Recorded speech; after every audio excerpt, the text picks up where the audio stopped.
ஓம் மகிஷத் பஜாய வித்மகே சண்டகஸ்தாம் தன்னோ வாராகி பிரஜோதியாத். ஆஸ்ட்ரோ கிளீட்ஸ் நேயர்களுக்கு அடியேன் உங்கள் சிவயோகி சிவசக்திமான் சுவாமிகள் வணக்கத்தை தெரிவிச்சுக்கிறோம். இந்த பதிவுல குரு பயிற்சி பலன் தான் சொல்ல போறேன் 12 ராசிகளுக்கு.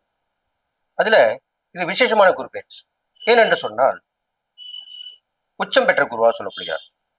மிதுன ராசியிலிருந்து குரு பகவான் வருகின்ற 1/6/2026 அங்கிருந்து கடகராசியில வந்து அமர்கிறார். அவருடைய உச்ச வீடு அது சொல்லப்படுகிறது. அதனால பலன்கள் வித்தியாசமா இருக்கும். ஏனென்றால் அவர் அதீத சக்தியோடு விளங்கப் போகிறார். குருவுடைய இருக்கும் இடமும் சரி, பார்வை பலனும் நல்லபடி நடக்கப் போகுது. மதவாதிகள் ஒன்றிணைவார்கள், போர் பதற்றம் நீங்கும், விபத்துகள் குறையும், இயற்கை பேரழிவுகள்லாம் கண்டிப்பா கொஞ்சம் குறைஞ்சுதான் இருக்கும். எல்லாமே இந்த குரு பயிற்சியில நடக்க போகுது. அதனால ஆரம்பம் கஷ்டமா இருந்தாலும் முடிவு சுபம்னு சொல்றோம் இல்லையா, அது மாதிரி தான் நடக்கும்.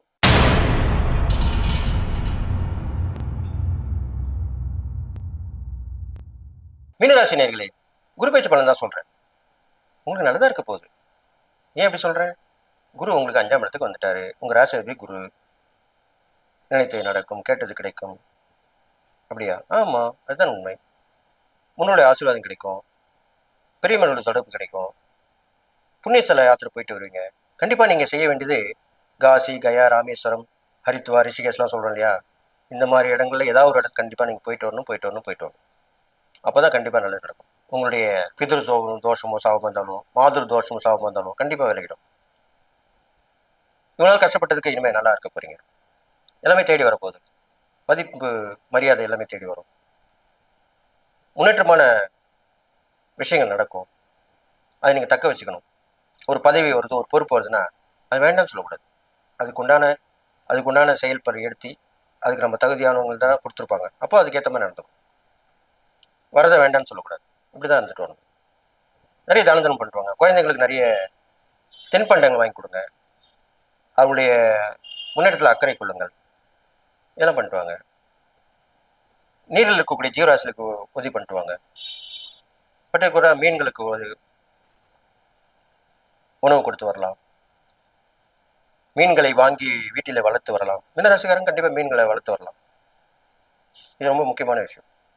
இது ஒரு சூட்சமான பரிகாரம். இது செஞ்சுட்டு வாங்க. அதுக்கப்புறம் பார்த்தீங்கன்னாக்கா,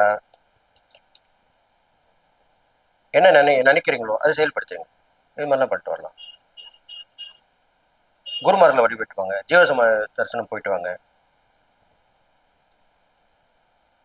குரு தட்சிணாமூர்த்தின்னு இருப்பார், அவர் வழிபட்டு வாங்க. வாழ்க்கை மேல வழிபட்டு வாங்க. காலையிலே குரு தட்சிணாமூர்த்தி, மாலையிலே நவகிரக குரு. இப்படிதான் நீங்க வழிபடணும். கிரகங்களை வந்து மாலை வேலையில் வரணும். அதிதேவதைகளை காலை வேலையில் வழிபடணும். இது மாதிரி பண்ணிட்டு வாங்க. வாழ்க்கை மேல விரதம் வாங்க. குருவா ஒருத்தர் தேர்ந்தெடுத்து அவரை கடைபிடிச்சுவாங்க. வழக்கமா அவரை வணங்கிட்டு வாங்க. இது மாதிரிலாம் பண்ணிட்டு வாங்க. மீனராசிக்காரங்க இதுதான். எல்லாமே தேடி வரதா போகுது. இந்த காலகட்டம் உங்களுக்கு நன்மை தான் நடக்க போகுது. எதிர்பாராத ஒரு விஷயம் கண்டிப்பா நடக்கும். அதுல நீங்க பெரிய ஆள் ஆயிடுவீங்க. இதுதான் உண்மை. சின்ன ஆளா இருந்தவங்க பெரிய ஆள் ஆயிடுவீங்க. பெரிய ஆள் என்ன, வசதி வாய்ப்புகள், மதிப்பு மரியாதை வந்துட்டுல பெரிய ஆள் தானே.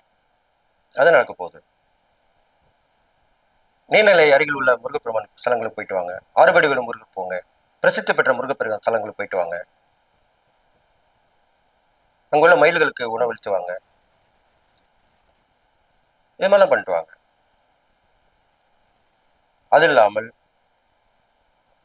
இந்த முருகருக்கு பிடித்தமான நிவேதனங்களை ஆலயத்திலே கொடுங்கள். அதிலே தான தர்மம் பண்ணுங்க. பொதுவாக பழங்கள் தான் முருகருக்கு பிடிக்கும். அது எல்லா வேணும் பழங்கள் தானம் பண்ணுங்க, தர்மம் பண்ணுங்க. முருகப்பெருமானுக்கு தேனும் தினைமாவும் கலந்து நிவேதனம் செய்து வாருங்கள். பஞ்சாமிர்தம் அபிஷேகம் பண்ணுங்கள். அது முருகருக்கு பிடித்தமான ஒன்று. அதை செஞ்சுட்டு வாங்க. இதெல்லாம் பண்ணுறதாலே நல்ல விஷயம் நடக்கும். உங்களுக்கு எல்லா வகையிலுமே இந்த குரு பயிற்சி ஏற்றமா இருக்க போகுது. எண்ணம் போல் வாழ போறீங்க. நினைச்சதை சாதிச்சு காட்ட போறீங்க. இருந்தாலும் மறைமுக எதிர்ப்புகளை கொஞ்சம் கவனமா பார்த்துக்கணும். தவறான பழக்க வழக்கங்களை கொஞ்சம் போகாம தள்ளி நிற்கணும். பிரயாணங்களை கவனமா இருக்கணும்.